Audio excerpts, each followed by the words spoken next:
ሰግጠህ ረግጠህ አልሰማም ብለህ ታርጌትን ምታ ነው።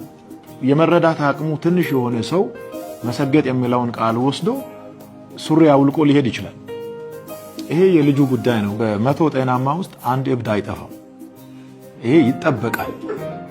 ምንም ብታስተምር አዶናይ ሀገር እያጠፋ ነው ብሎ መንግስት ጣልቃ ግባ፣ ትምህርት ሚኒስቴር ጣልቃ ግባ ማለት በጣም የወረደ ከመረት በታች የሆነ አስተሳሰብ። አዶናይ የሚያስተምረው ትምህርት አገርን ከጎዳ፣ ትውልድን ከጎዳ፣ ብሔርን፣ ፖለቲካን፣ ሃይማኖትን የሚነካ ከሆነ መንግስት ራሱ ያያል። በቂ በላይ የሆነ አይን ያለው መንግስት። ቲክቶኩ ስላለ ሁሉም ሰው እንደዚህ ስልክ አድርጎ ማንኪያ ከእጁ ሲወርቅ መንግስት ይላል። ፍሪጁ አልከፈት ሲል መንግስት ይላል።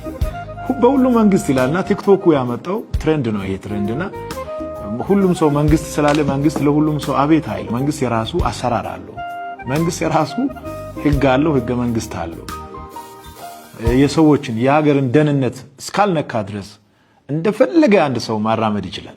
በዚህ ነገር ላይ ዝም ብሎ ሰዎች መንግስት ትምህርት ሚኒስቴር መንግስት ስላለ ሐሳብ መቀየር የለብን።